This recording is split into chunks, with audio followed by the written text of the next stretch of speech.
The academic quarter is not quite up, but I think we can dare start this evening.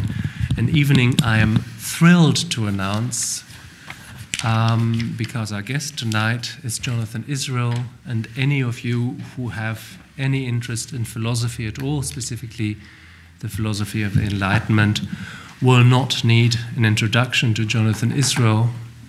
For those few of you who may not have made philosophy to your life's main passion, let me just very quickly introduce Jonathan.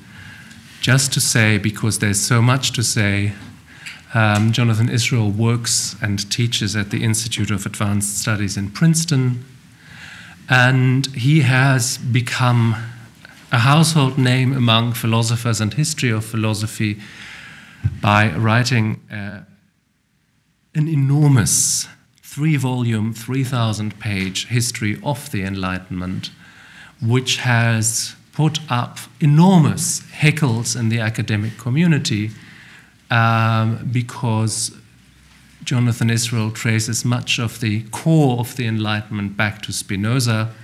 It would be an understatement to say that not everyone agrees, but Jonathan Israel is very well able to defend himself and his ideas, and has done so in the past, and he will do so tonight. And without further ado, I would simply like to give the word to Jonathan. We will briefly have a conversation afterwards, and then, of course, I will open the floor for your questions. But for now, Jonathan Israel, the floor is yours. Thank you so much.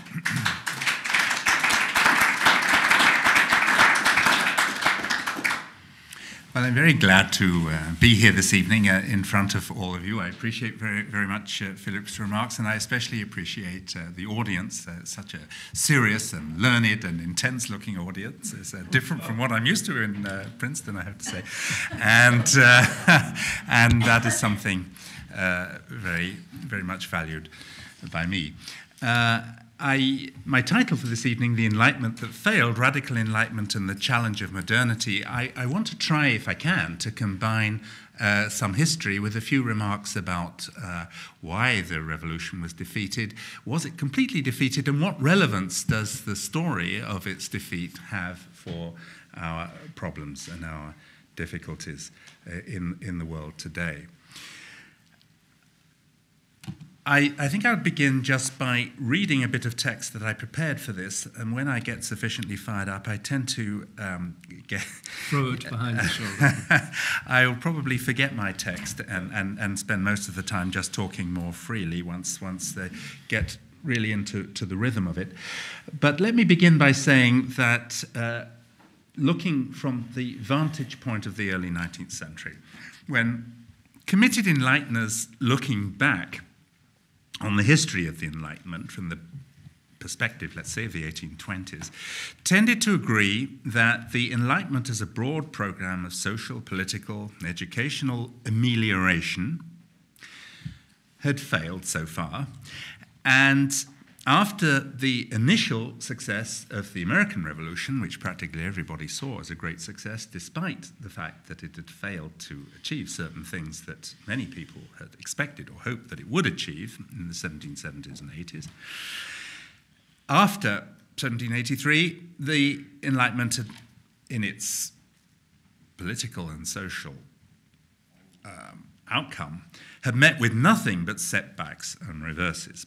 Political leaders, journalists, publicists of the late Enlightenment mostly trusted, despite the disappointments, though, that the goals of the Enlightenment, meaning better and more representative political institutions, a fairer social system, much less religious authority and religious policing, combined with maximum personal and social freedom, would ultimately somehow be achieved in the future. Whether they were right or not in this optimism, a marvelous example of this kind of lingering optimism in the 1820s would be the correspondence of Jefferson with John Adams, for instance, which is full of this kind of sentiment. They're old men, they both had achieved a lot, Both had been frustrated and failed in certain respects. Both were acutely aware of all the setbacks in Europe, in Latin America, in the Caribbean, in Africa, just about everywhere, and the setbacks in the United States, not least. But both are still filled with this lingering Enlightenment optimism, which I personally find quite touching. They agreed that dismal setbacks were to be seen in practically every European country and practically every Latin American and Caribbean country. The Enlightenment had, in fact, ended in a disastrous sequence of failures and of repressive governments and reactionary outcomes. Historians have long acknowledged that the American Revolution, Declaration of Independence, and Constitution arose against the background of the American Enlightenment, so there's nothing, I think, whatever new in stressing that point, although actually American historians, it seems to me, don't give enough emphasis to this. Yet for a long time, historians merely acknowledge the fact the American Revolution grew out of the American Enlightenment without actually investigating the full significance of that. There hadn't actually been very many general books on the American Enlightenment, and it wasn't until 1976 that Henry May published a broad general survey of the American Enlightenment, which in a more detailed way tied it to the revolution and the drama of the revolution and the implications and outcome of the American Revolution and indeed its connections with the French Revolution. Besides backstaging the Enlightenment, aspects of the way American historians and philosophers look at the American Revolution and its legacy have, I think, been disappointing also in another way, in separating the American Revolution and Enlightenment from the European Enlightenment and Revolution. American historians have been extremely fond of what I'm going to argue is the disastrously wrong, totally wrong, absolutely indefensible idea that the American and, although very widespread and extremely popular, especially with American Republicans today, that the American and French revolutions were fundamentally different. And this compulsion to keep them well apart, which you will find everywhere in American historians and philosophers and in European historians and philosophers, I think is extremely unfortunate for reasons which will emerge from the paper as I go on. Modern American historiography, as one scholar expressed it, has remained remarkably insular. Not just the insistence that the American Revolution got nothing to do with the French Revolution, which is quite wrong, but that the American Revolution somehow didn't really have an external history outside the United States. It didn't impact widely on the rest of the world. I'm quoting here from Hannah Arendt, that neither the spirit of the American Revolution nor the thoughtful and erudite political theories of the Founding Fathers had much noticeable impact upon the European continent, asserted Hannah Arendt in her famous book on revolution, is a fact beyond dispute. Well, far from being beyond dispute, any such view, I would suggest, is totally untenable and extremely unfortunate. The American Revolution, foundational for American nationhood, was equally fundamental to shaping European and global modernity generally. Far more accurate and prophetic was a stirring speech delivered in 1784, so 1 year after the end of the American Independence War, at a banquet held to mark the first anniversary of America's independence, a speech given by a leading political theorist of the age, the Welsh preacher and Democrat, magnificent Democrat, Richard Price. And Price harbored no doubts as to the American Revolution's global significance. And in his speech he said, "With heartfelt satisfaction, I see the revolution in favor of universal liberty which has taken place in America, a revolution which opens a new prospect in human affairs and begins a new era in the history of mankind, a revolution by which Britons themselves will be the greatest gainers." One of the biggest problems, certainly where I learnt modern history in Cambridge and Oxford, is it seems impossible to eradicate from the minds of British academics the idea that Britain somehow was at the forefront and the most progressive and the most libertarian of the nations in the 18th and 19th centuries, and that the reality of the extremely reactionary role that Britain as a nation and the British government played in the late 18th and early 19th centuries seems somehow, which a point aired, I think, quite extensively at this conference I've been attending in the last few days here in Vienna to mark the Congress of Vienna of 1814 and 15, where, of course, Britain stood at the very forefront of the reactionary powers, reimposing monarchy, aristocracy, and ecclesiastical authority on a Europe which had tried to escape from these. But Price was one of those British radicals who clearly realized that there was a great deal in the constantly hyped up wonders of the British Constitution, which was actually rather bogus, and that, as he says in a number of places, the British people, unfortunately, were rather duped by a kind of aristocratic propaganda persuading them that the British Constitution was the most marvellous achievement in the entire history of humanity, and that they already had the best possible political system that any society could hope for. That wasn't at all Price's idea. So he says a revolution, the American Revolution then, is something by which Britons themselves will be the greatest gainers if wise enough to improve promptly the check that has been given to the despotism of their ministers and to catch the flame of virtuous liberty which has saved their American brethren. The revolution, Price believed, did great good by disseminating again I'm quoting from his speech, did great good by disseminating just sentiments of the rights of mankind. Note the expression rights of mankind, that's a very common but new term. You can find it used now and again, but in a rather different way. Rights of mankind in the sense of universal and equal rights for all peoples as a universal principle, that is something really very new in the 1760s and 70s, and it hardly occurs in English, really, certainly not with that precise meaning and frequently and systematically as it comes to be used in the 1770s and 80s. So that in itself is significant. Rights of mankind and the nature of legitimate government by exciting a spirit of resistance to tyranny which has emancipated one European country. Remember, this speech is in 1784. Emancipated one European country, what's he talking about? That's in the middle of the democratic movement in the Netherlands.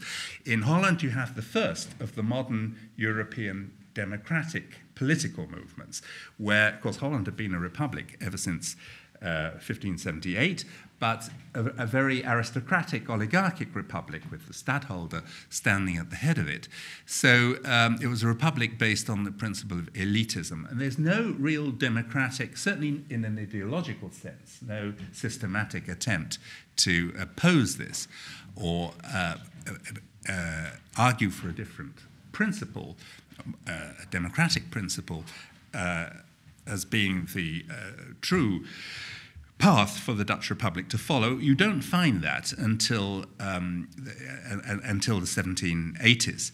And in a way, coinciding with that, you remember that in Geneva in 1781, 1782, that was suppressed by, it was one of the last things that the French monarchy did before its overthrow, was to suppress the democratic movement in Geneva. Switzerland, you have the same thing, centuries-old system of republics with a certain kind of republican ideology, admittedly, but aristocratic republics. This must be emphasized. Aristocratic republics, Dutch Republic and the Swiss Republic, with this now armed with a democratic ideology which hadn't existed before, which wells up suddenly in the 1770s and 80s. So the first revolutions are in Geneva. European democratic revolutions are in Geneva and Holland. Both are suppressed. So Geneva suppressed in 1782. The Dutch democratic movement, again, remember what I said about Britain being the leader in the reactionary response to democratic tendencies in the late 18th and early 19th century. Again and again, you'll see this pattern, although not been registered very much by historians, but it's very fundamental to understanding, to grasping what's happened. Prussia, it was actually the Prussian army which invaded Holland and helped the stadtholder not just to purge all the patriotten, the Democrats, from political positions and from city governments and from the states of Holland and from the diplomatic service. Actually, they were all purged. It's amazingly comprehensive. It's one of the most comprehensive and the first ideological purge unconnected with religion, I think, in modern European history. It's a fascinating purge in 1787. But their families, thousands of people were expelled from the Netherlands for political ideological reasons, which is really something new in 1787. But so the Prussians did the work. But as many commentators noted at the time, they wouldn't have dared done this, as France had already expressed diplomatic support for their own the French monarchy for its own reasons. If Britain hadn't not just given the green light, but incited the Prussians, we can't tolerate this democratic movement in Holland. It's very important that it be suppressed for all kinds of reasons concerned with British interests, and it was very effectively suppressed 2 years before the French Revolution began. So in this speech, he's referring to, so he's talking about the American Revolution, he's talking about the implications that could lead to the democratization of the British system, of which there'd been precious little sign up to the 1780s.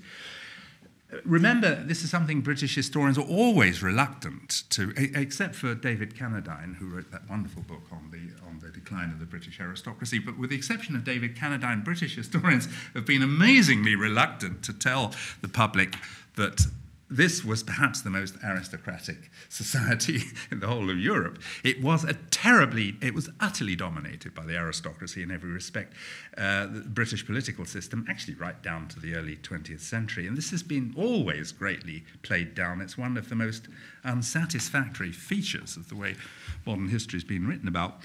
Price, the implications of the American Revolution, the need for the British to see what that means for them, which is absolutely basic, and his idea that already one European country, the Netherlands, has made that breakthrough. That was shown to be wrong because it was then suppressed 3 years after his speech, and that would then lead to a chain reaction, which would have, he hoped, that's how he saw it, this was his utopian vision, that the rights of mankind would extend and become the central principle in Europe and beyond. So universal emancipation, freedom of expression, one of the key issues which was not fulfilled by the American Revolution, but many commentators on the American Revolution, both American, Jefferson was one of them, Robert Coram, Thomas Paine, lots of people who involved in the American Revolution wanted to see that. And many commentators, European commentators, Brissot, Condorcet, lots of people one could mention, were hoping that they would, Price was very keen on this too, Richard Price, that you can't have a democratic society, because that's what we're talking about, transforming the modern world into genuinely democratic republics. You cannot have a functioning, viable democratic society without compulsory universal education.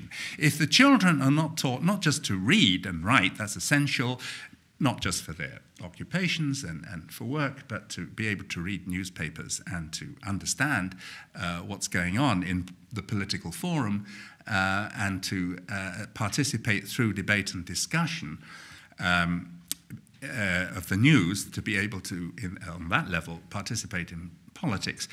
But even more, as Condorcet, who was very keen on this, emphasized, Condorcet, of course, is one of the most important architects of the idea of universal compulsory secular education being integral to and indispensable to the viable function of any democratic republican system, because democracy requires not just a certain level of information, but a certain level of ability to read claims, arguments, position-taking, and independently form judgments about those arguments. Does this make sense? Is that true? Am I convinced by that? children, these philosophers argued, need not just a certain level of literacy, but a certain level of education in civics, in politics, in history, to be able to form basic judgments about things. You can't independently form judgments unless you know something. The idea that the totally ignorant person can form good judgments and participate in the democratic process was something that they could not accept. That's inherent, I suppose, in their being enlighteners and belonging to the Enlightenment. Now, at this point, I should say something about the Enlightenment as a whole and the way it became bifurcated in the late 18th century and in the early 19th century. Now, most historians, of course, have talked about the Enlightenment as if it were a single development. And I've spent the last 20 years trying to persuade colleagues, not very successfully, it's ferociously attacked, the idea that there is a fundamental dichotomy in the Enlightenment, which you can actually trace all the way back to the beginning of the Enlightenment as I see it in the late 17th century in Holland in the 1650s and 60s and 70s. Now, there is, as anyone who's involved in academic debate knows, there's a big difference between historical truth and what the community of colleagues accept as being a compelling argument, which holds sway. Those two things are very, very different. So now let's take the example of this early state. I've got an excellent proof. I think it's cast iron proof. I don't think anyone will be able to penetrate this because I've just come from Marburg, where there was a specialist symposium of 25 or 30 specialists, Dutch, Flemish, German, and mainly myself, who have worked on what's in French is called the cercle spinoziste. All I did actually in my book, Radical Enlightenment, there are 6 main arguments in my Radical Enlightenment thesis, and the first one is that if you look at the earliest stage of the Enlightenment process, in the 1650s, 60s, and 70s, there is a mainstream Cartesian Enlightenment, which wants to bring in science and secularization and a more tolerant approach to things, to academic debate and all debate, but also wants to reconcile these with religious authority and with the existing political and social system, which I call the moderate Enlightenment. And you can follow this right the way through to the early 19th century.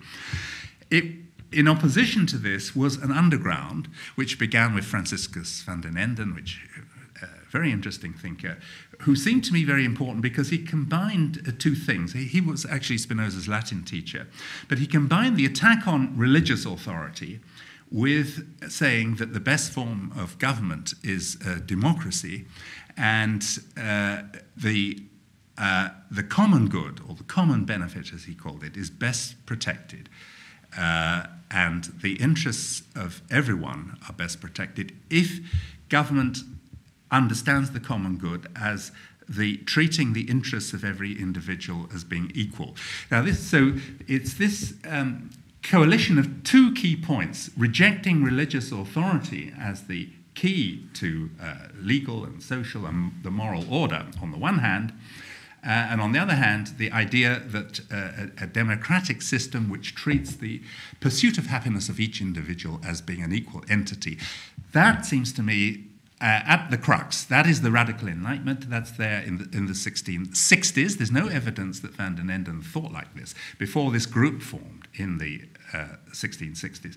Adrian Courbach, Franciscus van den Enden, Lodewijk Meyer, whose book on Bible criticism was extremely influential. The names of all these people were forgotten in the 18th century, but not all the books. Some of the books continued to be, especially in German philosophical world, but also more widely, were very widely discussed actually in the 18th century. Abraham Kufler, a number of others, also Spinoza himself. Now, I've never said that the Radical Enlightenment was a movement inspired by Spinoza. And most of my critics like to ridicule the whole argument by saying Jonathan Israel thinks that Spinoza had some ideas, he might be a great philosopher, and that this inspired an Enlightenment which followed on from him. What I said was that the Dutch Enlightenment in the 1660s, 70s, and 80s was divided, split in this way, that there was a kind of underground, forbidden, banned movement which was democratic and opposed to religious authority, was much more sweeping in its criticism of society than the mainstream Enlightenment, and Spinoza played a large part in it. I think that this group of people contributed to Spinoza's philosophy as well as Spinoza contributing to them. Now, if you had been at this Marburg conference where there were 25 specialists on Courbach, Meyer, Franciscus van den Enden, there were two Courbachs actually, the two brothers. Adrian Courbach became the more notorious. He died in prison for his subversive ideas in 1668. His brother Johannes Courbach was also rather important. Now, of course, the critics are really safe on this. I think there's no question. All 25 experts agreed that this group were democratic, they attacked religious authority. That is the central axis of their thought. So I think we can take it as being almost absolutely certain that on this point, I'm not claiming any great originality for myself, but on this point, it's a good example of how this discussion has tended to go. If you know anything about it, there's no question that that analysis is correct. I think there's so many really experts who've studied this in so much detail, who presented in those terms, that the chances that the critics, the 25 leading critics out there, many of whom are American rather than European, write about this, I would put it about 0, roughly 0, no higher than 1 in 100 chance. I think it is absolutely no possibility that what they say is right. Nevertheless, they definitely have the strategic advantage. Who has ever heard of those people? Who wants to learn any Dutch? I mean, for goodness sake. It's the tradition in Enlightenment. There's a very strong tradition. Look at Anthony Pagden's recent book, The Enlightenment and Why It's Still Relevant. You don't look at other contexts. Everything that's progressive comes from England. Everyone in America accepts that entirely. It's not questioned in any way at all. And therefore, the strategic advantage lies wholly on their side. So they triumph. They triumph in all these battles. The only problem is the arguments are not very good. And I think in the long run, that might have some effect, but it hasn't had much effect yet. Anyway, what I would argue, going on from there, is that there's a second stage, which is how this original confrontation translated into French and emerged within French language culture. This happened again in Holland. So I think the second stage of this process of bifurcation in the Enlightenment is again Dutch-based. It's another reason why people generally are not very interested in it.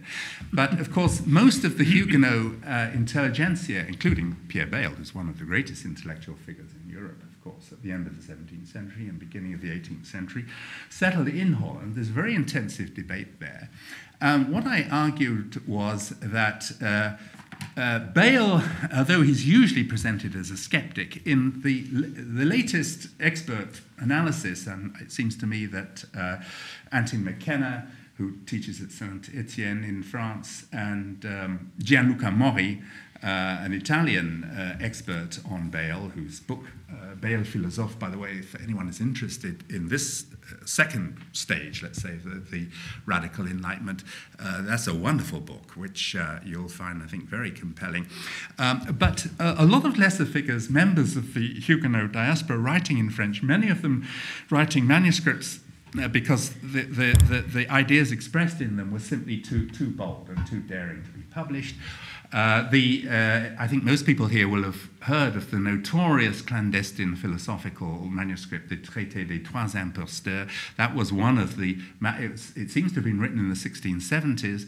It circulated for several decades only in manuscript. Many of the writings of these Huguenot subversives circulated first in manuscript. The publications often very small-scale publications, nevertheless became very notorious because they so completely rejected religious authority, especially because of the attacks on religion, as is the case with the Traité des Trois Imposteurs.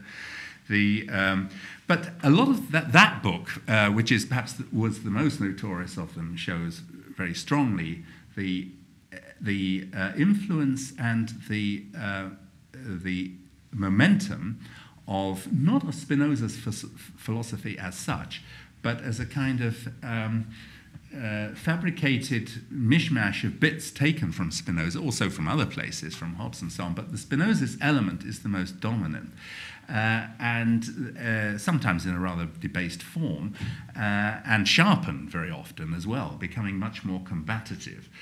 Which you see in a lot of these books, and I analyze some of the others. One of the Huguenots in France, Simon Tissot de Pateau, wrote a forbidden underground novel called The Adventures of Jacques Massé, which was favorite reading matter of Frederick the Great, which in the early 18th century were part of this kind of subversive philosophical, clandestine philosophical background to the thinking of writers who a little bit later became much more famous, like the Marquis d'Argens, for instance, who published a whole series of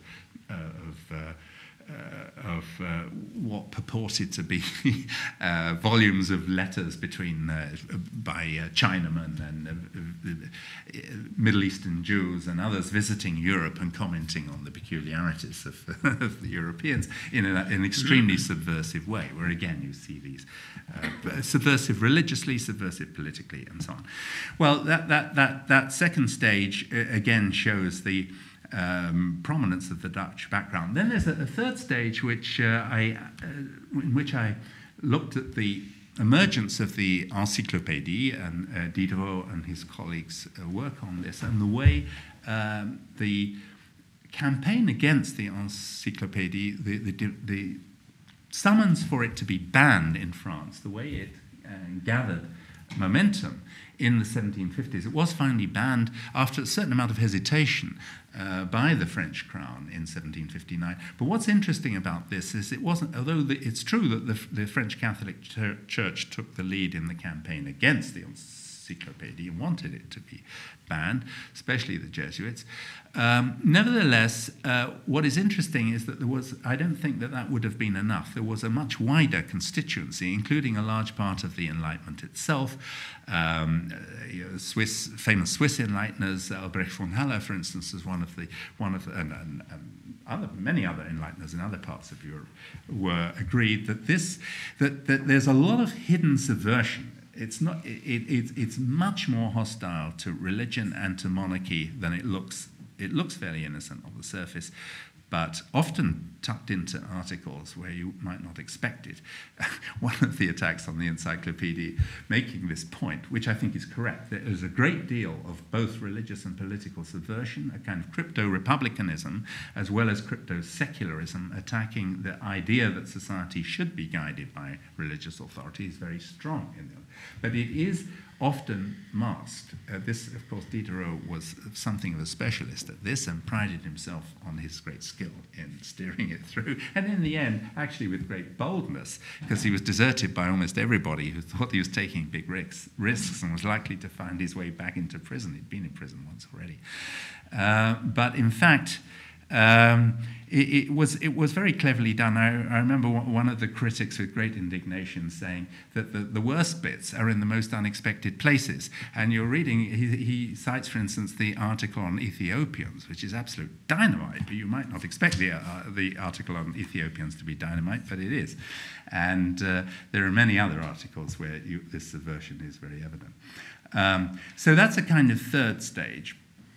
And then I devoted quite a lot of attention to Voltaire, of course, who's a supreme and outstanding figure of the Enlightenment. I was arguing that Voltaire basically, despite the sharpness and the power of his attacks on intolerance and on the examples of ecclesiastical bigotry and so on, and this is all very important. But nevertheless, Voltaire, he was a hero of the French Revolution later, as somebody who had contributed to the build-up towards the revolution. In one sense, he'd been willing to challenge tradition and certain features of the social system as it had prevailed down to the middle of the 18th century. But on the other hand, as many writers, Rousseau, who I mentioned before, is very eloquent on this point, that Voltaire, nevertheless, at the end of the day, he was the friend of kings and of aristocrats and wasn't at all interested in a general enlightenment. Voltaire thought it was enough to enlighten the courts and the aristocrats of Europe. You didn't need to enlighten humanity as a whole. That's not part of Voltaire's program. And that aspect of Voltaire, I think, firmly places him in the ranks of the moderate Enlightenment and not of the radical Enlightenment. And although this was a problem in Voltaire's mind, that's clear. There are many points in his letters and other places where you can see that it's a real difficulty for Voltaire, that he doesn't want, he's very aware of the bifurcation I'm talking about. It seems to me he's acutely conscious of it, but wants to minimize it. He doesn't want it to be too obvious to people. He wants to try to keep the philosophers together as a group as far as he can, which is why he's extremely upset when the most radical books of the French Enlightenment, from 1770, you start to get a new phase of much more. What's new about it is that now you're getting printed books appearing in huge quantity, which is something quite different from what you find in the early 18th century. Many contraband editions. Most of these appear in the Netherlands. And it has to be said, with the collusion of the Dutch authorities, the policy of the Dutch Republic, which is always interested, of course, in trying to promote its trade, and the book trade was one of the biggest trades that the Dutch Republic had left in the late 18th century, banned all these books in Holland, but didn't seem to do anything to obstruct the production and sale of large quantities of these subversive books, as long as they were in French and not in Dutch, or in German and not in Dutch or in English, being exported to other countries. They didn't seem to do anything to stop that. So enormous quantities of these books were produced in Amsterdam, not only in Amsterdam, but in Utrecht, in Rotterdam, in Maastricht, all over the place in the Dutch Republic. Massive stockpiles of books like the Histoire philosophique des deux Indes, which came out in 1770, which is the first book which, as many people at the beginning of the French Revolution pointed out, combined the attack on religious authority openly with a wholesale attack on monarchy and aristocracy, which claimed that openly claimed that the great majority of the world's population live in a state of oppression and misery, which is unnecessary, which is caused by the oppressive political systems and economic systems under which the majority of the world's population live. It wouldn't be surprising, in fact, it should be expected that the peoples will rise up against the oppression and try to throw off these oppressive systems. It wasn't known by scholars until rather recently that the really hard-hitting parts of the Histoire philosophique were actually written by Diderot.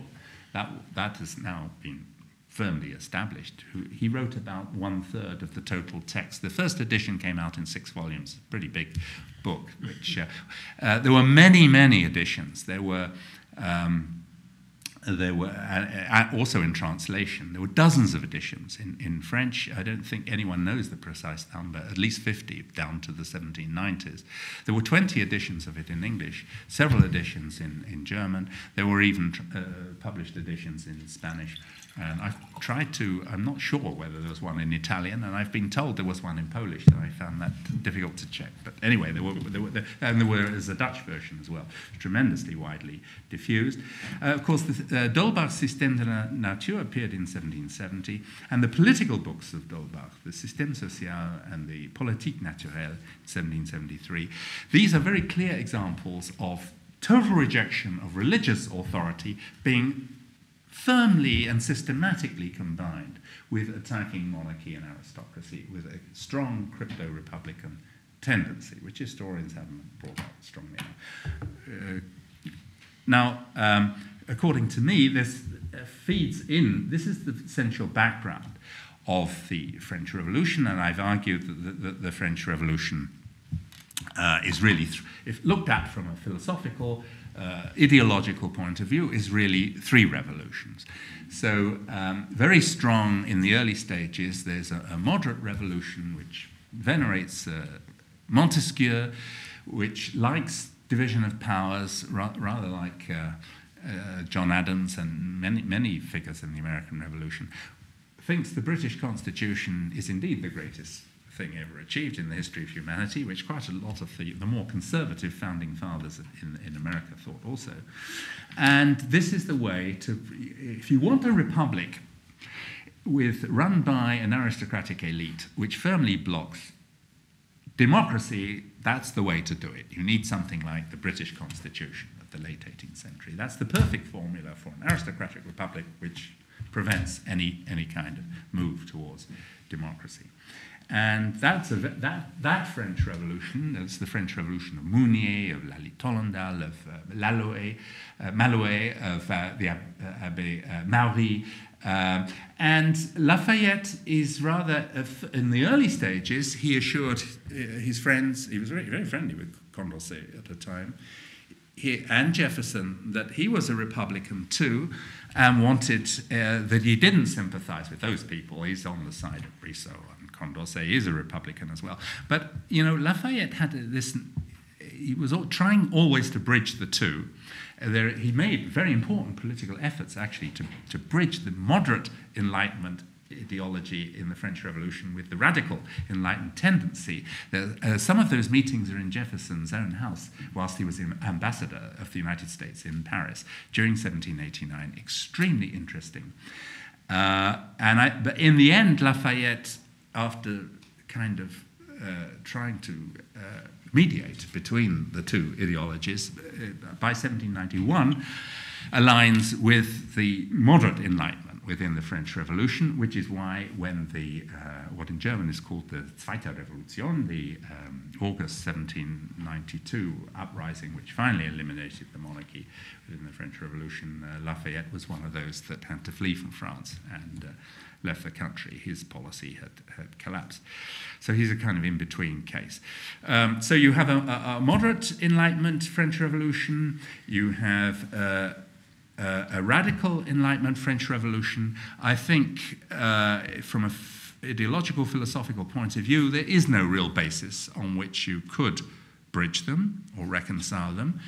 And in any case, Lafayette's repeated attempts to bridge them and to mediate between these two it simply collapsed in failure. I don't think it was possible to reconcile the two French revolutions that are based on the Enlightenment. I think the opposition between moderate Enlightenment and radical Enlightenment is fundamental. I don't think it can be bridged. It's not true that there are nuanced positions or intermediate positions between them, although a lot of people thought there were. In a revolutionary situation, the attempt to actually bring the key representatives from the two ideologies together, in this case in Jefferson's house, around dinner and wine. Now, there are points, perhaps, where we can compromise. Gentlemen, let's sit down and work out a systematic compromise. He does this, you know, but it doesn't work. It just collapsed. I don't actually believe that there is a feasible basis on which the kind of mediation that Lafayette aimed at could have succeeded. So I don't think the French moderate Enlightenment revolution and the French radical Enlightenment revolution could have been reconciled.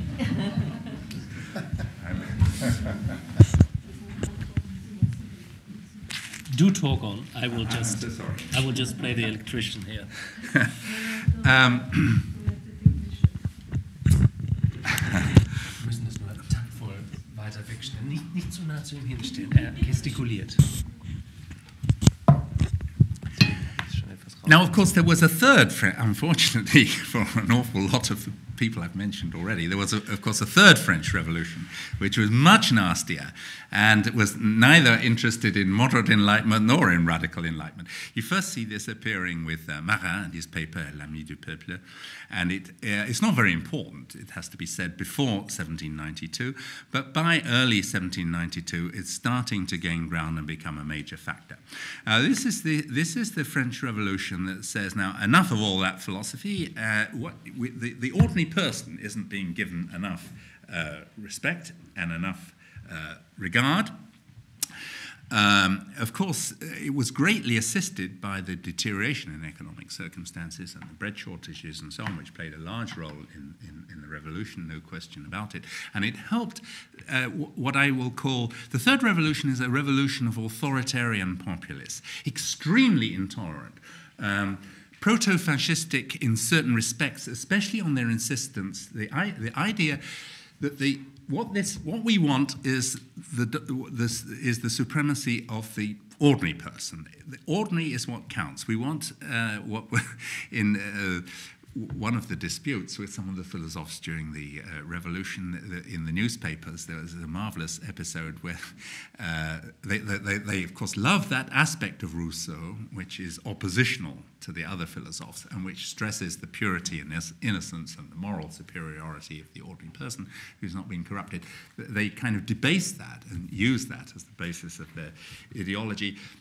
Rousseau's wife, of course, was called Thérèse.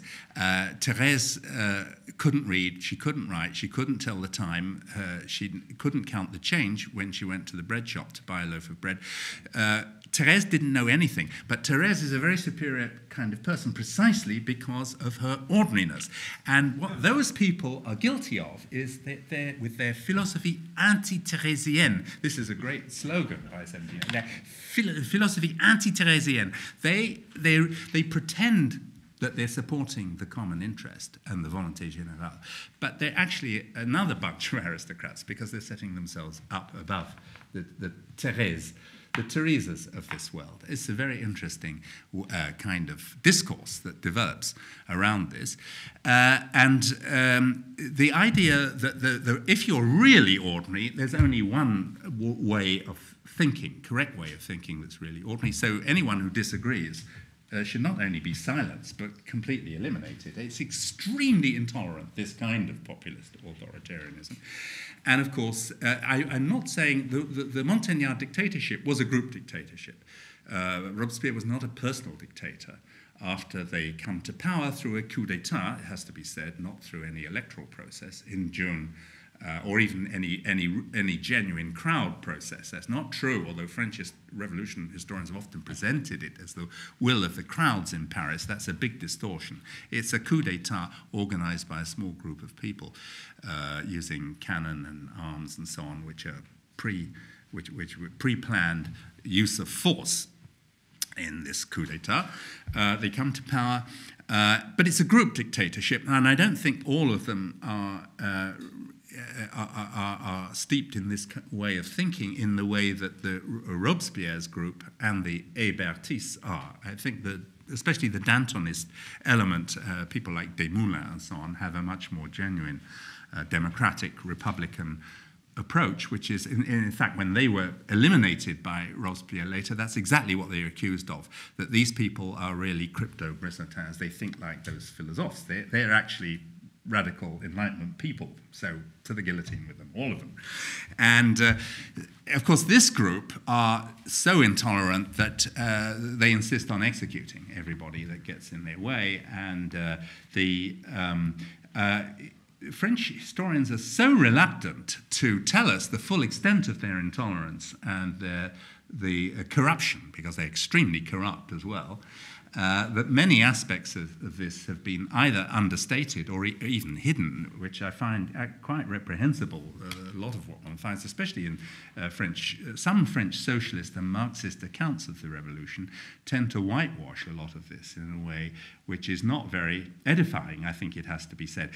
The fact is that they never made any secret about it. What we're going to do is end freedom of the press, we're going to shut down all the newspapers that disagree with us, we're going to stop. No one is allowed to disagree, and so on. It's a completely different ideology, a completely different philosophy. It has nothing to do either with the moderate Enlightenment ideology of the liberal monarchist revolution or of the radical Enlightenment revolution. So there are three revolutions, each of which is ideologically quite different and completely incompatible with the others, in collision with each other, and creating, of course, revolutionary dilemmas which are extremely difficult to resolve.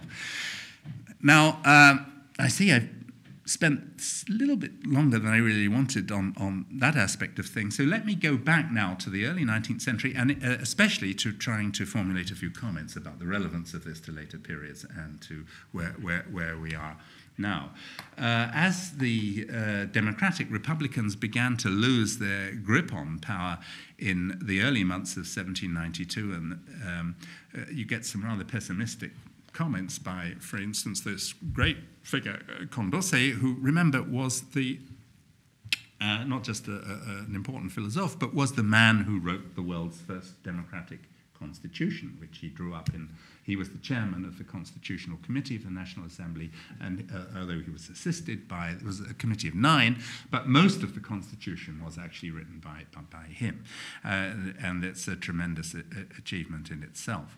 That's the constitution that was suspended a few weeks after the Montagnard coup d'etat. You remember that they come to power, they shut down the press, they start the process of repression. And part of the process of suppression is saying, okay, well, we've got this democratic constitution, and now we're going to suspend it because for the moment it's not very convenient. So it was suspended.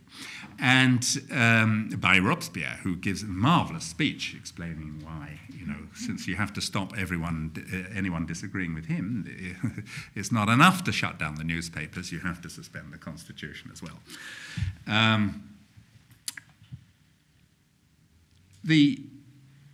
Condorcet realized that the cards were stacked against the democratic republicans. Not enough people. They had come to power because they'd been able to diffuse their message. Their greatest weapon, I must say, during the early stages of the revolution was, in fact, that most of the gifted newspaper editors, nearly all of course, they allowed newspapers of every point of view, so even extreme right-wing monarchist papers were allowed down to 1792, whilst freedom of the press prevailed. But the leading nearly all the pro-revolution newspapers were edited by supporters of the Democratic Republicans. So when it came to the press, they really did have the upper hand in the and Robespierre did try to start a paper of his own, but hardly anyone read it, and it's very boring, and it didn't make much impact. So the press was solidly behind them, the Democratic Republicans. Condorcet makes it clear that unless you re-educate people to think in a non-religious way, he says that democracy is always the best form, and the form of government that is most likely to promote the common benefit, except where the majority of the people are under the sway of religious authority. If religious authority in your society is so strong that most people follow that, then it's better not to have a democracy, because it will work so much against the common interest. And he thought that you can only sufficiently secularize and make society politically mature enough and aware enough through the process of education, which is why he put so much stress on universal, secular, compulsory education. But he was also aware that although these methods might work, eventually they were bound to be slow, and it wouldn't be fast enough to save them. I think he realized that they were going to be overthrown by a combination. Most people in France, no question about it, was obvious in 1790, either supported right-wing reaction or this kind of authoritarian populism, although one shouldn't overstress the support that Robespierre and his colleagues had. It was very patchy, actually, and that they were in great difficulties. Now, I want to finish by saying I think that the radical Enlightenment went gradually out of the window in the 19th century. It remained a very major force, actually, as anyone who studied the 1830 and 1848 revolutions knows, during the first half of the 19th century. Most of the big political movements in the 19th century, however, were much more hierarchical and anti-democratic. Obviously, that's true of the religious revival and of imperialism later, and of the resurgence of monarchism and imperialism in Germany and Italy and Britain and so on in the late 19th century. But in a way, it's also true of Marxism. But what you see starting in the 1830s is a growing collision between the heirs of the radical Enlightenment and the founders of the socialist movements and tendency. Especially in France, you can see this very clearly, and in Brussels in the 1830s and 1840s.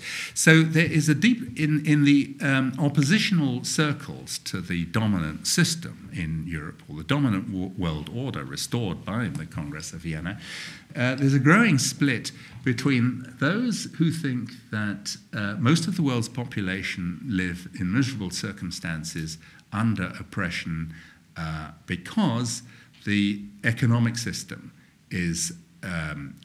has been appropriated by a small group who organize everything else to suit their interests and against the interests of the majority. If you can seize control of the means of production and change the economic system, that in itself will emancipate the majority, that people will be freed from oppression, and by changing the economic system, you will then end misery and have a happier society. Now, that conception is fundamentally opposed.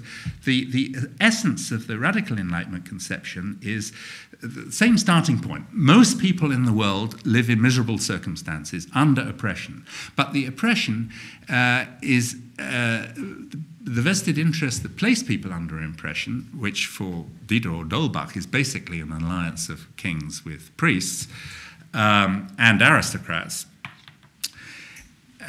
prevails because of the lack of education, the ignorance, the superstition, the religious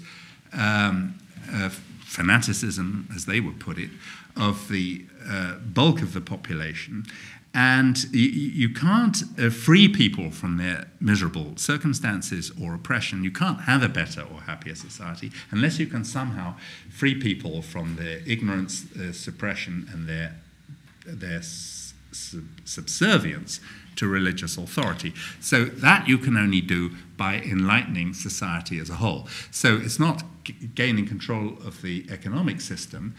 It's changing the way people think, which is the crucial, changing the ideas of most people, enlightening society as a whole, which is the crucial thing for the radical Enlightenment.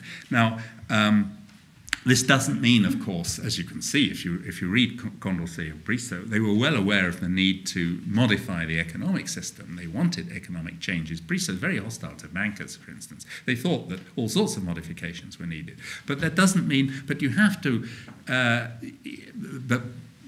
the economic entrepreneurship, business, the system of economic life as such can't simply be transformed into some completely different economic system like communism. They couldn't view the future of mankind along those lines. They thought that what was needed was modification and regulation, and especially society through government and law restricting what capitalists. It's interesting that they use the term capitalist quite a lot already in the 1790s, and they say that capitalists only think about their own interests, and that no one is more, Brissot says in one place, no one is more antisocial than bankers and capitalists. So we can take that as being a given, but that doesn't mean that you can do away with capitalism. It means that you have to regulate through the force of government and law and what is in society's own best interest. So I think the vision of the socialists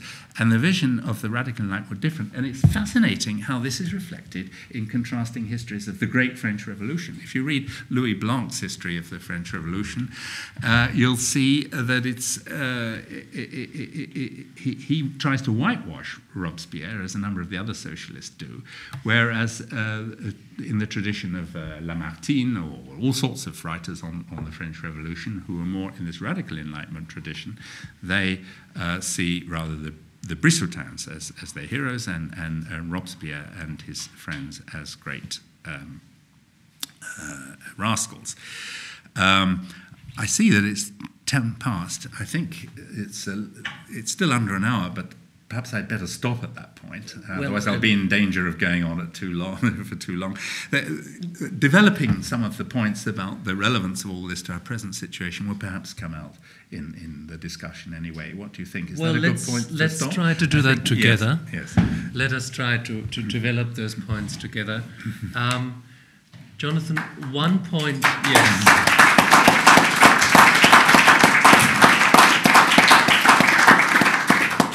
Thank you for a breathtaking tour through the origins and differences of the Enlightenment. And I think one of the very important questions, and one question that is not very often addressed, is you showed how phenomenally divergent these two Enlightenments were, how fundamentally incompatible. And of course, they are not just these two directions, they are also geographical differences. There's a Scottish Enlightenment that is different from a German Enlightenment, etc. How come that we have inherited a school idea of the Enlightenment, which is basically Kant and Voltaire?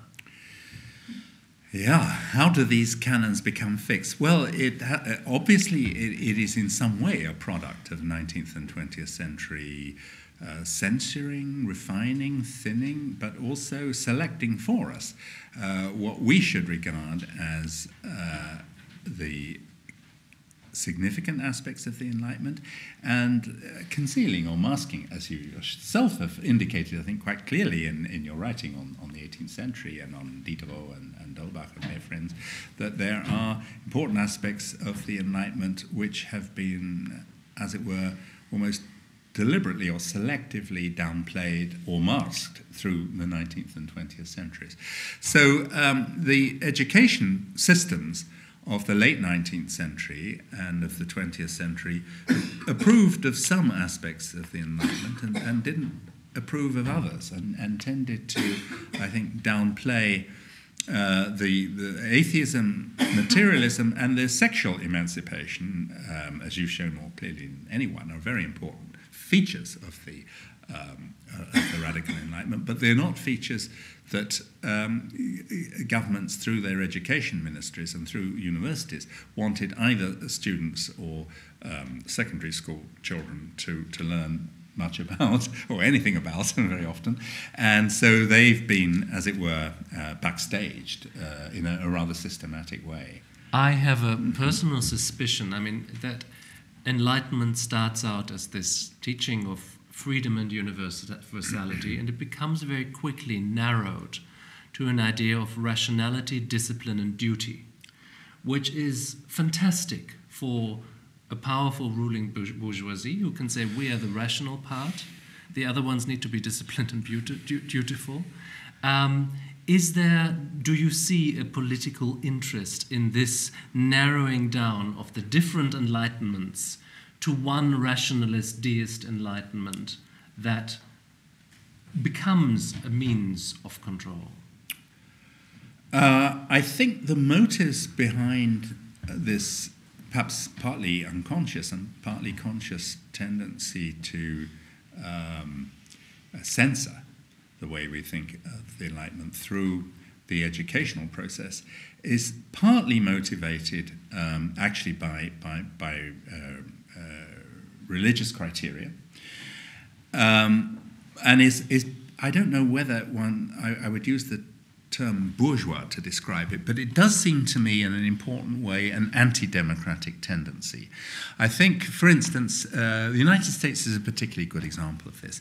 I wanted to link up, actually more than I did, what I was saying with the later American experience. It seems to me that if you leave aside the third French Revolution, the authoritarian populism, the basic split in, certainly down to 1792 within the French Revolution, is amazingly similar, far from being very different, as Hannah Arendt claimed, and most American historians have claimed, there's an amazing similarity in parallel with the American Revolution. There's a deep split between, there is a strong democratic tendency, of course, Jefferson, Paine, Madison, Monroe, quite a lot of important figures. Franklin, too, was, I think, basically very much expressing that side of the American Revolution, and it's no accident that he became a revolutionary icon for the French Revolution of great importance, especially in the early stages, the pre-Montagnard stages of the French Revolution.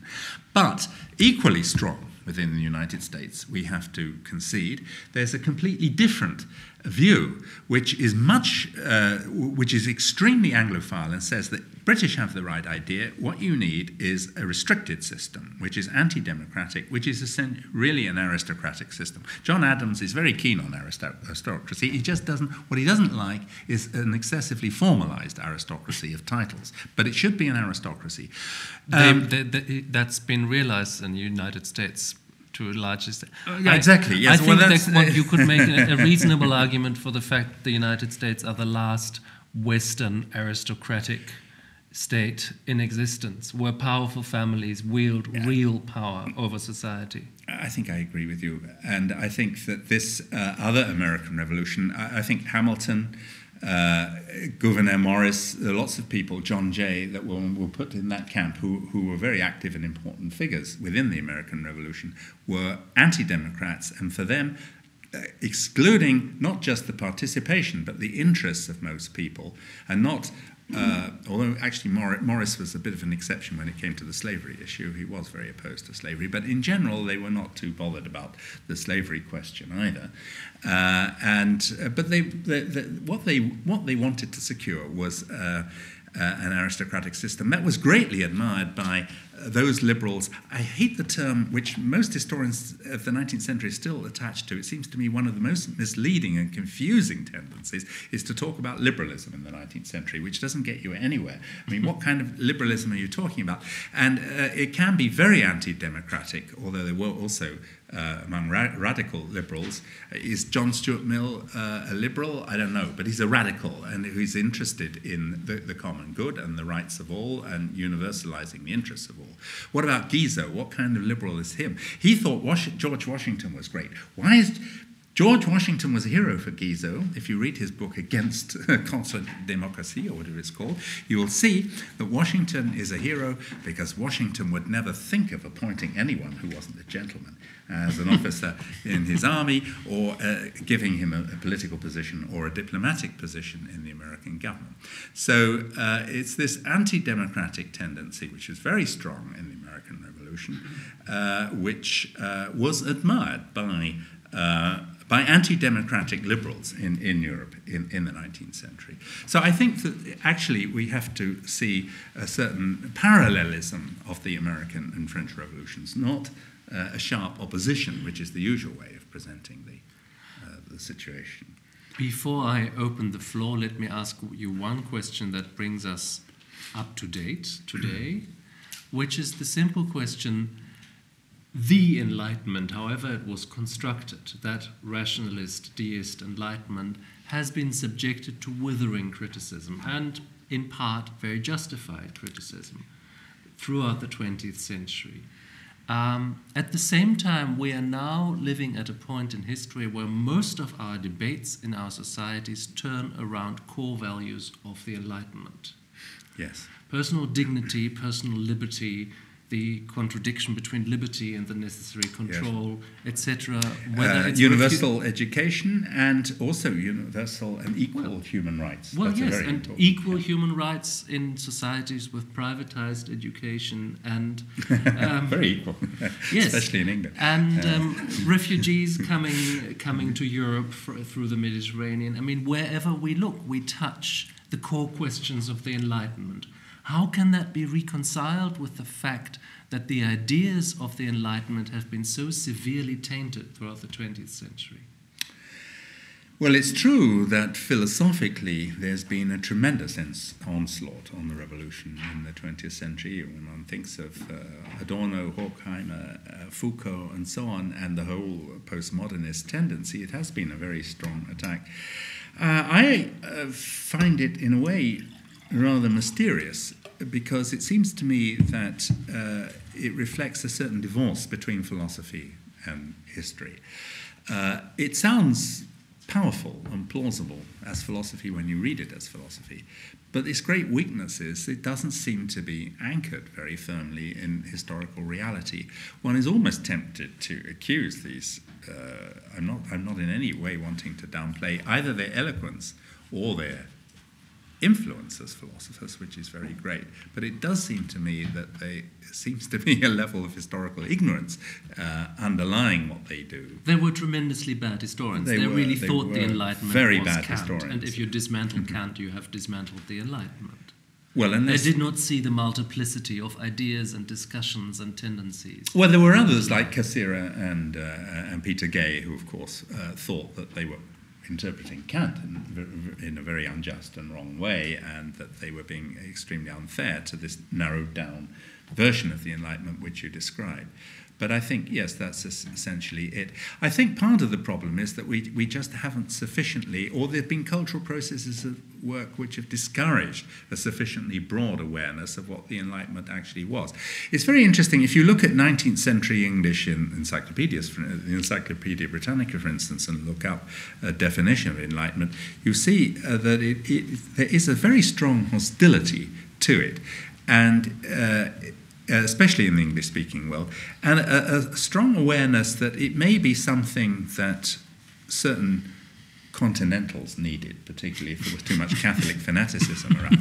But it certainly isn't anything that was... a gentleman would need. Well, no, it's nothing that was needed in English-speaking countries. It played no role. It didn't contribute anything. So that remained a tradition down to the 20th century, I think. I think there must be a lot of questions. I've seen a lot of very interested listening, a lot of heads nodding, a few heads shaking. So please do feel free to butt into the discussion, offer observations, ask questions. This is your chance, please. I want to try to relate my question to the present. I think we are in a situation where just two contradictory systems. On the one hand, the consciousness, something as thinking of human rights and equality. On the other hand, the political, let me more say, the commercial system. To my opinion, the commercial system is just now dominating the world. And the question is, how can we change the systemic situation to involve the idea of common good and equality and freedom in the law system, and to have something else as a soft revolution, by democracy. We are all the servants of the society. It's written down in the confessions. It's written down. So I think the idea is to bring the idea of common good and equality and freedom in the law system, especially in the European Union, is a possibility because there's existing a law system for all the countries which are members of the Union.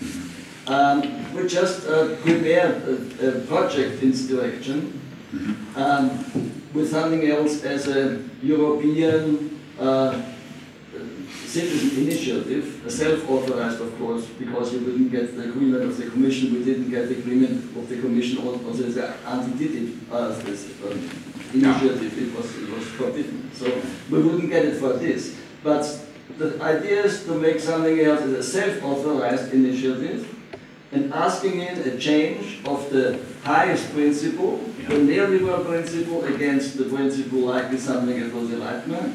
And the question for me is, how can we just bring such a process to work? Well, thank you for, in a way, you've, as it were, completed my incomplete description of the failure of the radical Enlightenment. Of course, there's no better example than the power of big companies to control and perhaps maybe distort the common good and the legal system, not least, in the world in which we live. This is something we see every day in the United States, and we see it every day in Europe. This is perhaps the biggest failure of all. Now, I entirely agree. I don't think that I think it was very clear, both to moderate and radical enlighteners, that the capitalists are a big problem, much clearer perhaps than most historians have been willing to indicate. Adam Smith, by the way, who's often greatly venerated by right-wing Americans, I once greatly disappointed a group of wealthy financiers who asked me to give a talk about Adam Smith by telling them that Adam Smith thought that capitalists are so problematic that you have to give much more economic freedom than the ancien regime gave them. That's, of course, they love that because they think it means free market capitalism, which it does to a certain extent within the economic system. But Smith adds to that capitalists only think about their own interests. They are completely antisocial in their attitude to society. Therefore, it's an extremely bad idea to ever let capitalists have any political influence. He says that directly. It's in fact essential for society to make sure capitalists do not control your political system. Otherwise, that's failure, absolutely. No question about it. And Adam Smith has a wonderful solution. This is quintessential moderate enlightenment. You do not allow your society, British society or Scottish society, he also talks about this specifically in relation to Scotland, you do not allow the capitalist to control your political system or disaster for the common good. Who are the most generous, the most educated, and the best equipped to run our society? The aristocracy, the British aristocracy. They are the ones who must exercise power. So Adam Smith is just as aware of what trouble you're in if your capitalists are running your society as Brissot or Condorcet or any other late 18th century commentator. This is a very big problem for the whole Enlightenment, moderate Enlightenment and radical Enlightenment. But the point I was trying to make is that it clashes with the kind of solutions that were offered by the socialists of the 1830s and 40s, by the socialist systems. It's not conquering control of the means of production, which is the crucial thing. So let's say the modern socialist wants to nationalize all the big companies and all the big economic processes. What the radical Enlightenment wants to nationalize is the law and education, not the because if you nationalize the law, if you abolish private lawyers, of course this isn't going to happen. In one way, you could say this is utopian. But it is logical. I mean, if it could be done, which of course it can't be done, this is how the radical Enlightenment would solve a problem. You don't have private lawyers. You pay every lawyer, let's say in the senior rank, is paid the same by the state, roughly the same as the headmaster of a school, let's say. But he doesn't get more, he doesn't get these stupendous, colossal amounts for being extremely clever and seeing how you can get round the law in order to let Monsanto, for instance, bring modified generic products into German Länder or something like this, you see, which is what we reward the cleverest lawyers by encouraging them to do that with stupendous fees.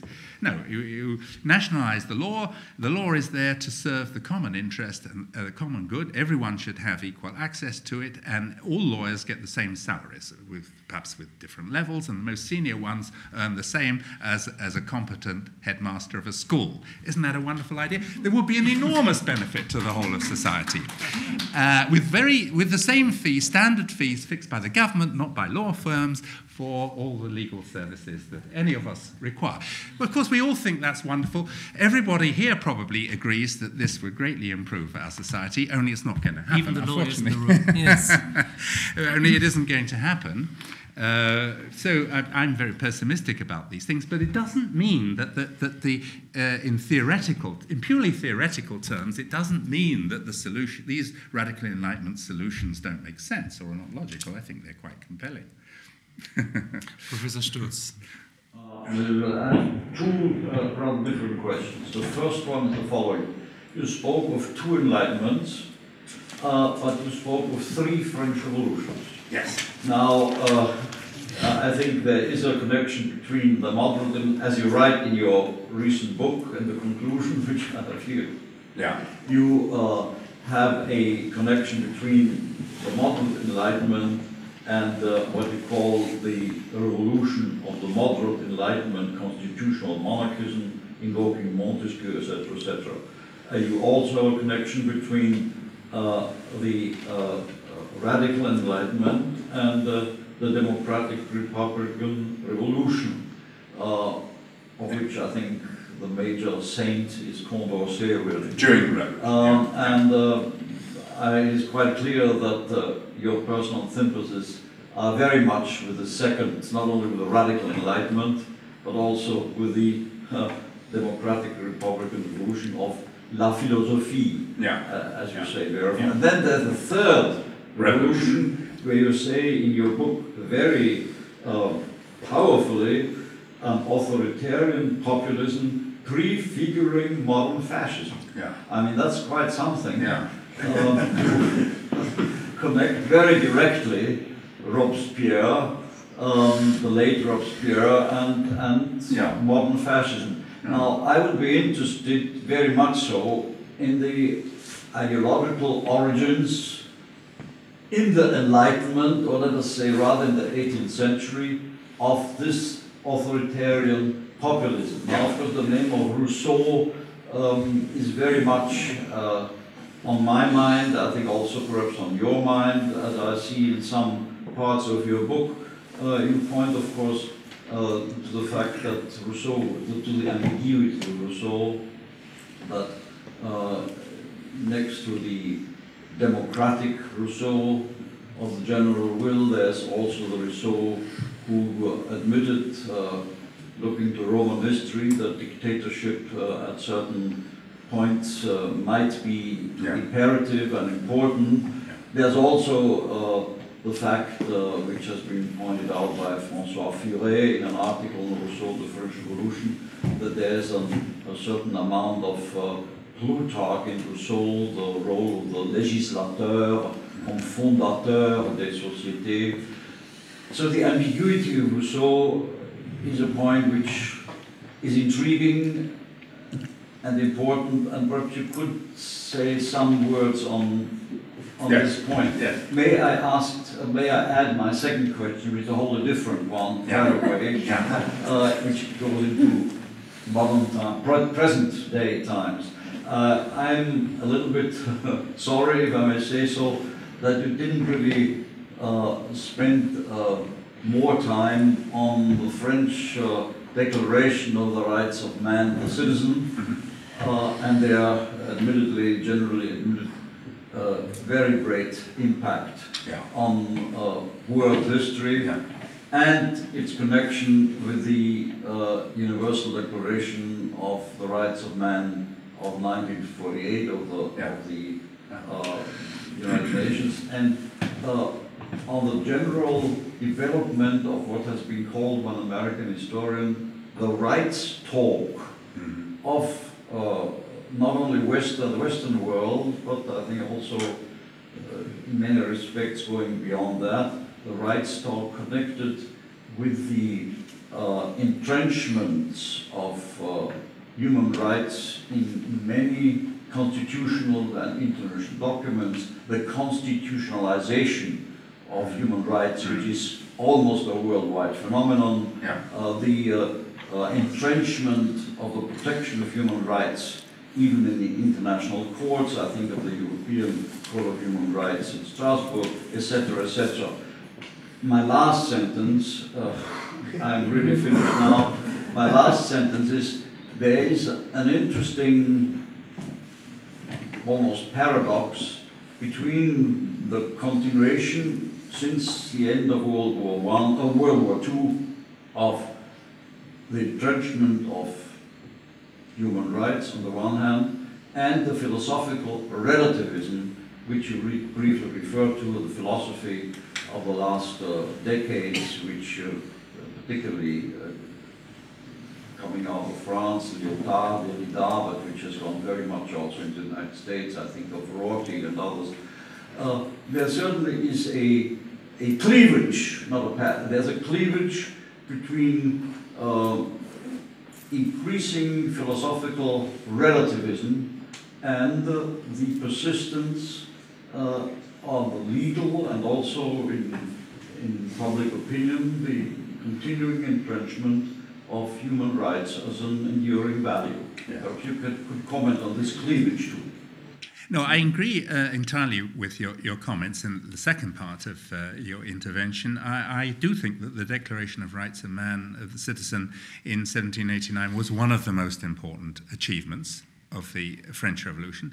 I think it's one of the links between the French and American Revolution. I think the French Revolution is, and according to the newspapers at the time, and this is disputed, there's an argument going on about this, but I do think that Mirabeau and Brissot played particularly prominent roles in securing the Declaration of Rights in France in 1789, and not more conservative groups, as some historians claim. But in any case, there was a certain measure of agreement, although there was also a lot of opposition to the declaration in the National Assembly. But they were consciously both following the American example in the 1776 Declaration of American Independence, where the crucial principle is the idea that all humans want to be happy, they all want something different, and the pursuit of happiness in the individual should be treated as an equal entity, by that is the responsibility to the government to do that, is sketched in very briefly as a principle by Jefferson, though we must remember that Jefferson himself is a product of the radical Enlightenment that I've been talking about. If you look at his reading, Jefferson was not interested at all in Locke, by the way, not interested in Rousseau, who I do not see as a major figure of the radical Enlightenment. Jefferson is just not interested in Rousseau, just as Condorcet isn't. Condorcet, I'll come on to Rousseau in a minute in answer to the first part of what you were saying. They very rarely actually refer to Rousseau, unlike most contemporaries, of course.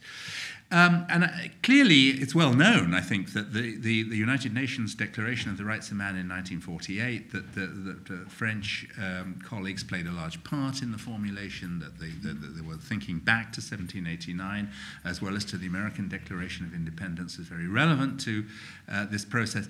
I think that one has to see this as one of the great achievements of this radical Enlightenment, except that although universal and equal human rights are very important in our world today, we detach that from the whole Enlightenment background. There are many people who would say they're supporters of human rights who are not interested in the Enlightenment and know nothing about the Enlightenment connections. So that I see as part of the problem. But I agree with you that if you acknowledge that it is part of that it grows out of an intellectual tradition which involves also certain other very important principles, including obviously inherent in universal human rights, freedom of expression, freedom of the press, freedom to publish, and so on, that this is something which is very much under threat in our world today. So it's both an achievement and a failure of the radical Enlightenment.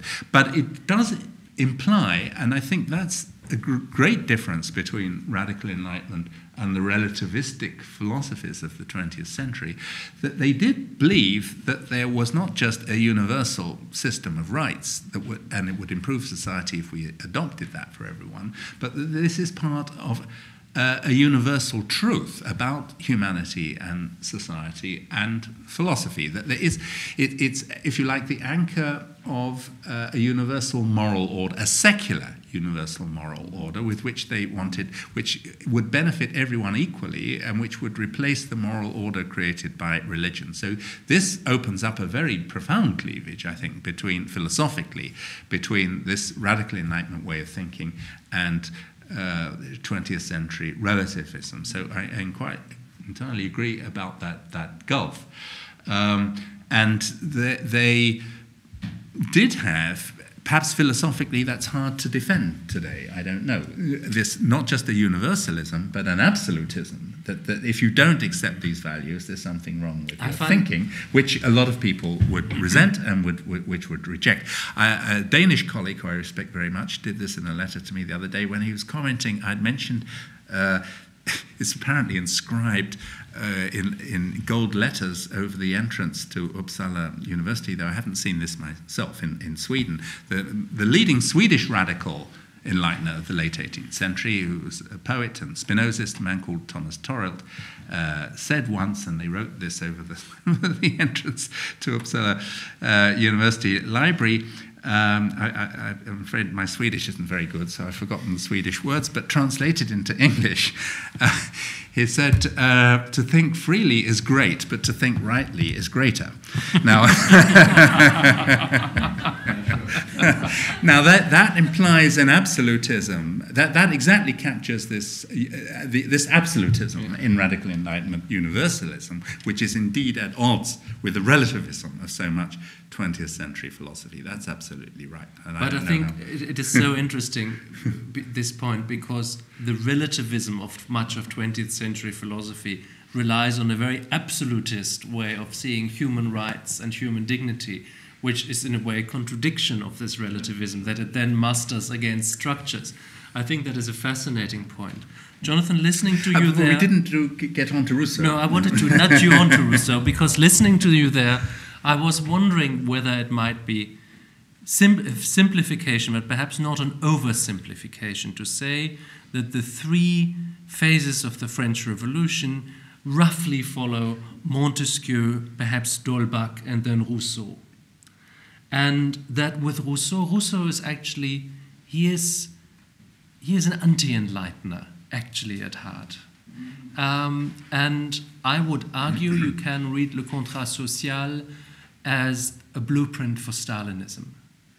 The idea that human instincts are always good, nature is always good. Unfortunately, people forget their own instinct, forget their nature, therefore they need a wise prince to lead them and to make their laws.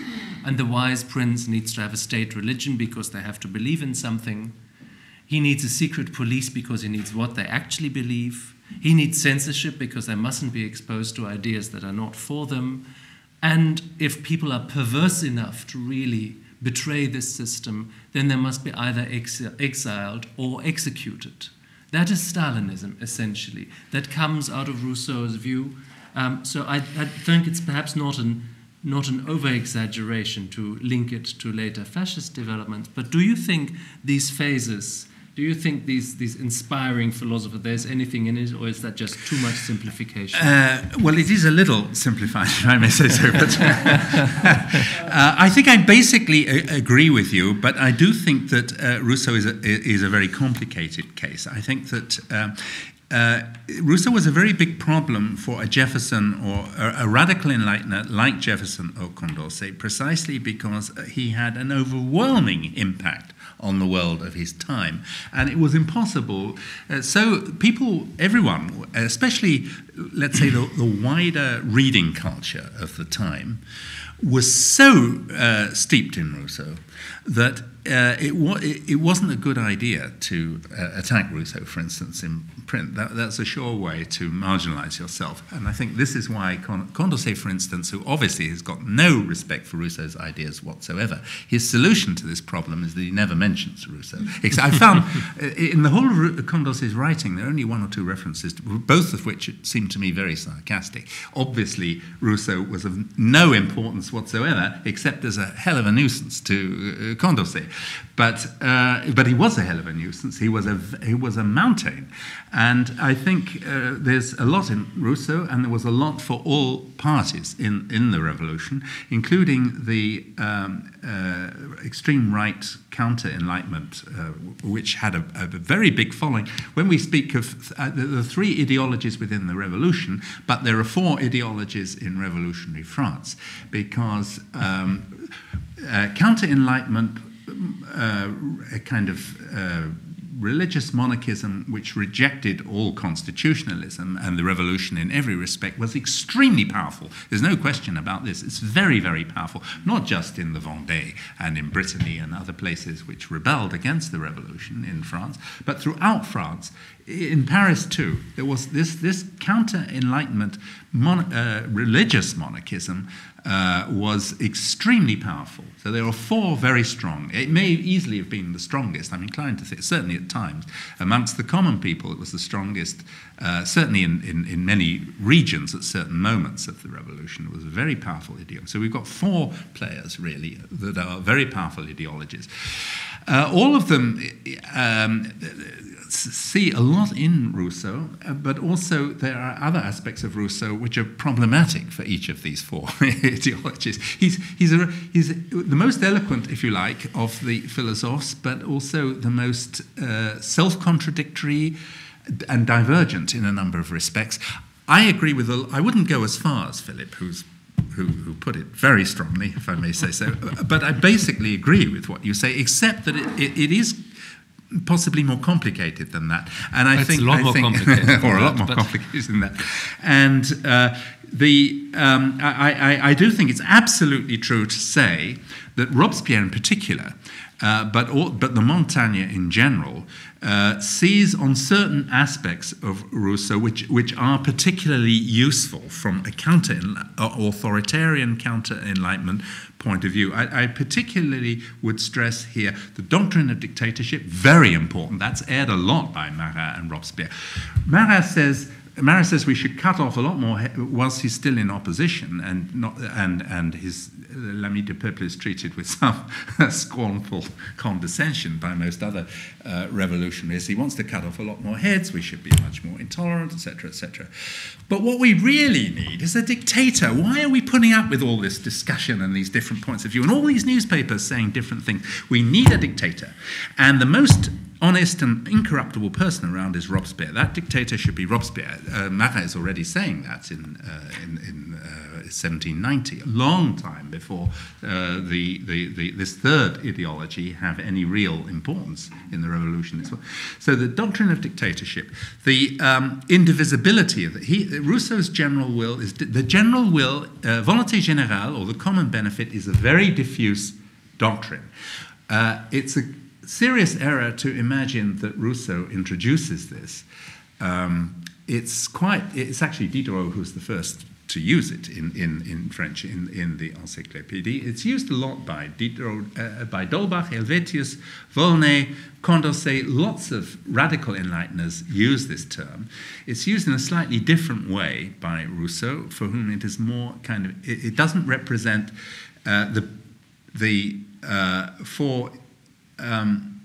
for these radical enlighteners, it means something rather like in John Stuart Mill, who I see as a radical too. It's the common benefit defined by what would maximize the best circumstances for the interests of every individual when their interest is treated as an equal entity, if you can imagine such a concept. That's not really what Rousseau means by it. It's not an impulse guided by rational criteria in the same way, and it's more indivisible in Rousseau, which is again links up with the Stalinist tendency which you mentioned. But there are a lot of other things in Rousseau. For instance, there's a sharp split in educational theory between Robespierre and Condorcet, which is basically the split between the Rousseau and anti-Rousseau theories of universal education. Both wanted universal education, there's no question, Robespierre also. But if you look at the Brissetin's idea, if you look at Condorcet's writings on education, the most important thing, if you want a democracy to work, then teach everybody not just things that will be useful in their vocation and their work later, but everyone should be learning politics, civics, modern history, and a moral philosophy, a secularized moral philosophy, because that's the basis of the moral order. Otherwise, you're not in a position to make sound judgments about anything if you're not studying. That's why everyone needs to learn those subjects. If you look at Robespierre's theory of education, yes, absolutely, everyone should be educated, but they don't need to read books. That's typical Rousseau, learning things out of books. What relevance does that have to real education? Real education is putting boys and girls separately, where Condorcet makes a point that since, and of course he's one of the first real defenders of women, not only of women's rights within marriage and in private life, but women's political rights. That becomes already a very important issue as early as 1790, totally rejected by Robespierre and Montaigne. They're not interested in women's political rights one bit, which, by the way, is also very Rousseau. Rousseau is extremely unprogressive, if we can put it that way, when it comes to gender relations and women's rights. Yes, philosophy anti-Theresienne again. I mean, the radical Enlightenments had a taste for intelligent and spirited women, yes, who they could debate with. Yes. Rousseau did not so much. Yes. Can I just finish, yes, but just on the education theory, because it's very finish, important and very, very interesting. I mean, just complete that point. There is a very sharp split between Rousseauist universal education and the Brissot, Condorcet, Mirabeau also universal education. It's not really about learning things or teaching children to form independent judgments. It's very clear that what both Rousseau and Robespierre want when it comes to universal education is, firstly, that boys and girls should be taught separate things, that girls need to learn sewing and cooking, and boys need to learn those kind of martial things that are going to toughen them up and make them good soldiers and that sort of thing. And therefore, the most important thing in school is actually gymnastics. So the emphasis is completely different. For boys, the most important thing to do in school is gymnastics, because what you need is disciplined, tough, physically competent men. And if they don't know anything, so much the better. So that's what you need, which again is a kind of aspect which is rather parallel to fits in with the point. Of course, this when I called Robespierre proto-fascist, you can imagine how much ire and indignation this brought down on my head especially from American colleagues, rather a lot. But nevertheless, I think within the context in which I meant it, it is justified. I think it's fascinating how often and how intensely Rousseau is misread. It's very interesting, this moment at the end of Émile, when Émile, the young boy who's been educated in the most ideal way by a wise mentor, is now, and he gets his little girl with him by his side, who of course knows nothing and knows how to be pretty and to serve him. Émile's consequence of this whole education to wisdom at the end of the novel, which is still held up as a monument to free education, is to ask his mentor to continue mentoring, is to submit himself to the wise man for the rest of his life. We have perhaps not submitted ourselves to a wise man, but we have certainly heard some exhilarating and wise words tonight. There were several more questions. I'm afraid time simply is galloping. You will be perhaps able to speak to Professor Israel right now after the lecture, but I think as far as the official part of the evening is concerned, we simply need to wrap it up because people come from long working days. Jonathan Israel, thank you so much for a wonderful evening, and thank you for your attention.